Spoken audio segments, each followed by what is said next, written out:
Muttom saint Sebastian's പള്ളിയിൽ കഴിഞ്ഞ ഞായറാഴ്ച ഉണ്ടായിട്ടുള്ള വളരെ പ്രതിഷേധാത്മകമായിട്ടുള്ള ഒരു കാര്യം എല്ലാവരും അറിഞ്ഞിരിക്കുന്നതാണ്.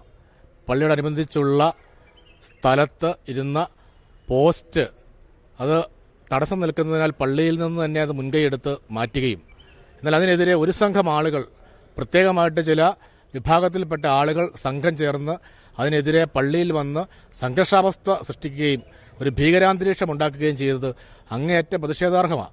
ഇതൊരു കാരണവശാലും അംഗീകരിക്കാൻ സാധിക്കത്തില്ല. ഒരുതരം അധിനിവേശത്തിന്റെ ഒരു മുഖമാണ് ഇതിൽ നിന്ന് നമുക്ക് മനസ്സിലാക്കാൻ സാധിക്കുന്നത്. ഇത്തരത്തിലുള്ള ചില ശ്രമങ്ങൾ കേരളത്തിന്റെ വിവിധ ഭാഗങ്ങളിൽ കഴിഞ്ഞ നാളുകളിലെല്ലാം ഉണ്ടാകുന്നുണ്ട്. ഈ അടുത്ത കാലത്ത് തന്നെ മൂവാറ്റുപുഴ കോളേജിൽ ഉണ്ടായിട്ടുള്ള സംഭവം നമുക്ക് എല്ലാവർക്കും അറിയാവുന്നതാണ്. കോളേജിൽ നിസ്കാരത്തിന് വേണ്ടിയിട്ട് സ്ഥലം വേണമെന്ന് പറഞ്ഞുകൊണ്ട് ശാഠ്യം പിടിച്ച് ഉണ്ടായ വിഷയങ്ങളും അതിനുണ്ടായ പരിസമാപ്തിയും എല്ലാവർക്കും അറിയാവുന്നതാണ്. പൈങ്ങോട്ടൂർ സ്കൂൾ ഉണ്ടായിരിക്കുന്നത് അത് സമാനമായ സ്വഭാവമുള്ളതാണ്. പാലാരൂപതയിൽ തന്നെ പൂഞ്ഞാർ പള്ളിയിൽ ഒരു വൈദികനെ പള്ളിമുറ്റത്ത് കടന്നു വന്ന് ആക്രമിച്ചതും അത്യന്തം ദാരുണമായിട്ടുള്ള സംഭവമായിട്ട് പൊതുസമൂഹം വിലയിരുത്തിയതാണ്. എത്രയോ ഉദാഹരണങ്ങൾ ഈ നാടുകളിൽ നടക്കുന്നു. ഇതെല്ലാം ഒരു സംഘടിതമായിട്ടുള്ള ഗൂഢാലോചനയുടെ ഭാഗമായിട്ട് ഒരു സംഘം ആളുകൾ പിന്നിൽ നിന്ന് ആളുകളെ കൊണ്ട് ചെയ്യിപ്പിക്കുന്നതോ ചെയ്യുന്നതോ ആണെന്നുള്ള സംശയം ജനിക്കുന്ന രീതിയിലാണ് ഇപ്പോഴത്തെ സാഹചര്യം. ഒരു കാരണവശാലും ഇത് അംഗീകരിക്കാൻ പോകുന്നില്ല.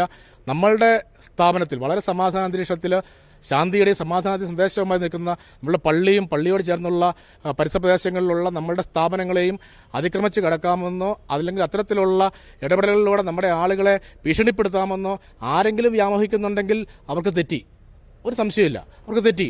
ഇത് സംഘടിതമായിട്ട് നടക്കുന്ന ആക്രമണമാണെങ്കിൽ അതിനേക്കാൾ ശക്തമായിട്ട് ഇവിടെയുള്ള വിശ്വാസ സമൂഹം ഒരുമിച്ച് നിന്നുകൊണ്ട് ഈ പ്രതിസന്ധികളെ അഭിമുഖീകരിക്കും. സമുദായ സംഘടന എന്നതിൽ കത്തോലിക്ക കോൺഗ്രസ് അതിന് പ്രത്യേകമായിട്ടുള്ള നേതൃത്വം എടുക്കാനുള്ള ഉത്തരവാദിത്വമുണ്ട്. അത് ഞങ്ങൾ ഏറ്റെടുക്കുക തന്നെ ചെയ്യും. ഇത്തരത്തിലുള്ള സംഭവങ്ങൾ കേരളത്തിൽ എവിടെ ഉണ്ടായിട്ടുള്ളൂ അവിടെയെല്ലാം കത്തോലിക്ക കോൺഗ്രസ് ശക്തമായിട്ട് പ്രതികരിച്ചിട്ടുണ്ട്, ഇനിയും പ്രതികരിക്കും. ഈ നാളുകളിൽ ഇവിടെ ഉണ്ടായിരിക്കുന്ന വിഷയത്തെ അഡ്രസ്സ് ചെയ്യുവാനായിട്ട്, പരിഹരിക്കുവാനായിട്ടുള്ള ഉത്തരവാദിത്വം പോലീസ് അധികാരികൾക്കും പഞ്ചായത്ത് ഭരണസമിതികൾക്കുമാണ്. പോലീസ് അധികാരികൾ ഈ ദിവസങ്ങളിൽ ഇതുമായി ബന്ധപ്പെട്ടുള്ള അന്വേഷണം നടത്തിയപ്പോൾ അവർ പറയുന്നത് ഇപ്പം ശരിയാക്കാം, 2 ദിവസങ്ങൾ എടുക്കും എന്നൊക്കെയുള്ള ഒരു ഉഴപ്പൻ രീതി നടക്കുന്നത് അംഗീകരിക്കാൻ സാധിക്കത്തില്ല. ഇവിടെ പഞ്ചായത്ത് ഭരിക്കുന്ന രാഷ്ട്രീയ പാർട്ടിയോട് ഞങ്ങൾക്ക് പറയാനുള്ള ഒരു കാര്യമുള്ളൂ. ഇവിടെയുള്ള ഭൂരിഭാഗം വരുന്ന ജനവിഭാഗത്തിന്റെ വികാരങ്ങളെ വ്രണപ്പെടുത്തിക്കൊണ്ട് നിങ്ങൾ ഇനിയുള്ള കാലഘട്ടങ്ങളിൽ എങ്ങനെ പഞ്ചായത്ത് ഭരണം കൈയാളുമെന്ന് പ്രതീക്ഷിക്കുന്നത്? അങ്ങനെയുള്ള ചിന്തകൾ ഉണ്ടായെന്നുണ്ടെങ്കിൽ ഒരു കാരണവശാലും ഇവിടെയുള്ള രാഷ്ട്രീയ പാർട്ടികളോട് കൂടി പറയാൻ ആഗ്രഹിക്കുകയാണ്, ഈ പ്രശ്നം പരിഹരിക്കാൻ നിങ്ങൾ മുൻകൈ എടുക്കണം. ഈ പ്രശ്നം സമാധാനമായി പരിഹരിക്കാൻ മുൻകൈ എടുക്കണം, നീതിപൂർവ്വം പരിഹരിക്കാൻ മുൻകൈ എടുക്കണം. ഈ പള്ളിമുറ്റത്ത് കടന്നു വന്ന് ഭഗീരഥ സൃഷ്ടിച്ച, സംഘർഷാവസ്ഥ സൃഷ്ടിച്ച ആളുകളുടെ മേൽ നടപടിയെടുക്കാനായിട്ടുള്ള ആർജവത്വം പോലീസ് അധികാരികൾ കാണിക്കണം. ഈ പോസ്റ്റുമായി ബന്ധപ്പെട്ടിട്ടുള്ള കാര്യങ്ങൾ പഞ്ചായത്ത് ഭരണസമിതി മുൻകൈയെടുത്ത് മാറ്റണം. ഇല്ല എങ്കിൽ ശക്തമായിട്ടുള്ള പ്രതിരോധം ഈ സമൂഹത്തിന്റെ ഭാഗത്തുനിന്ന്, കത്തോലിക്ക കോൺഗ്രസിന്റെ ഭാഗത്തുനിന്ന് ഉണ്ടാകുമെന്നുള്ള കാര്യം സ്നേഹപൂർവ്വം ഓർമ്മിപ്പിക്കുകയാണ്. അതുകൊണ്ട് അധിനിവേശങ്ങളെ ഒന്നും കണ്ട് ഭയക്കുന്ന ആളുകളല്ല. ആ അധിനിവേശം നടത്തിക്കൊണ്ട് നമ്മുടെ ആളുകളെ എങ്ങനെയെങ്കിലും പുറകോട്ട് വലിപ്പിക്കാമെന്നുള്ള ധാരണയൊക്കെ ആർക്കെങ്കിലും ഉണ്ടെങ്കിൽ അത് നിങ്ങൾ ദയവായി മാറ്റിവെക്കണമേ എന്നാണ് സ്നേഹപൂർവ്വം പറയാനുള്ളത്. അതുകൊണ്ട് ശക്തമായിട്ട് നടപടിയെടുക്കണം. ഇല്ല എങ്കിൽ ഇതിന്റെ ഭാവം മാറും, ഇതിന്റെ ശൈലി മാറും. ശക്തമായിട്ടുള്ള പ്രതിരോധം ഞങ്ങൾ തീർക്കുക തന്നെ ചെയ്യും. ഈസ്മെന്റ് റൈറ്റ്, വഴി നടക്കുന്നതിനുള്ള അവകാശം ഒരു പൗരന്റെ മൗലികാവകാശത്തിൽപ്പെടുന്നതാണ്. പഞ്ചായത്തിന് അതുപോലെ തന്നെ സ്ഥാപനങ്ങൾക്ക്, ഗവൺമെന്റ് സ്ഥാപനങ്ങൾക്ക് നികുതി കൊടുക്കുന്ന വ്യാപാരശാലകളിലേക്ക് കടക്കുന്നതിനുള്ള വഴി തടയാൻ ആർക്കും അവകാശമില്ല.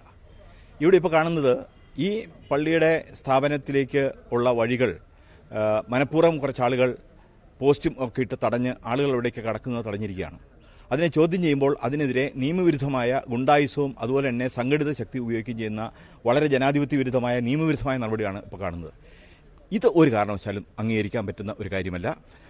ഒരു രാജ്യത്തൊരു നിയമം ഉണ്ടെങ്കിൽ ആ നിയമം എല്ലാ പൗരന്മാർക്കും ഒരുപോലെ ബാധകമാണ്, സ്ഥാപനങ്ങൾക്കും വ്യക്തികൾക്കും ബാധകമാണ്. മതേതരത്വത്തിന്റെ ഏറ്റവും മകുട ഉദാഹരണമാണ് കേരളത്തിന്റെ പാരമ്പര്യം എന്ന് പറയുന്നത്.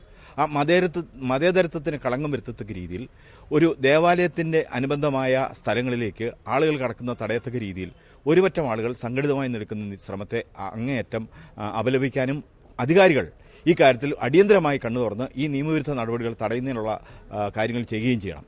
ഇത്തരത്തിലുള്ള നിയമവിരുദ്ധ നടപടികളായിട്ട് മുന്നോട്ട് പോകുകയാണെങ്കിൽ ഈ സമുദായത്തെ സംബന്ധിച്ചിടത്തോളം ശക്തമായി പ്രതികരിക്കാതിരിക്കാൻ നിവൃത്തിയില്ല എന്ന കാര്യം വളരെ അസന്നിഗ്ധമായിട്ട് പറയാൻ ആഗ്രഹിക്കുകയാണ്. കാരണം ഒരു പൗരാവകാശങ്ങളും മൗലിക അവകാശങ്ങളും നിഷേധിച്ചാൽ അതിനോട് അംഗീകരിച്ചുകൊണ്ട് ഒരു കാരണവശാലും മുന്നോട്ട് പോകില്ല. ഈ കാര്യത്തിൽ ഏത് പരിധിവരെയും മുന്നോട്ട് പോകാനായിട്ട് കത്തോലിക്ക കോൺഗ്രസും കത്തോലിക്ക സമുദായവും മുന്നിട്ടിറങ്ങും. ഇതൊരു ഒറ്റപ്പെട്ട സംഭവമായിട്ട് കാണാനായിട്ട് കഴിയില്ല.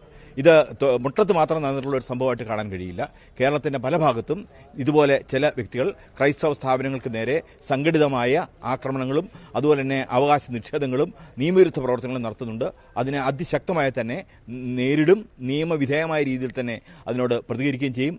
അതിന് ഒരു കാരണവശാലും അത് അംഗീകരിക്കുന്നില്ല എന്ന് പറയാനായിട്ട് ആഗ്രഹിക്കുകയാണ്.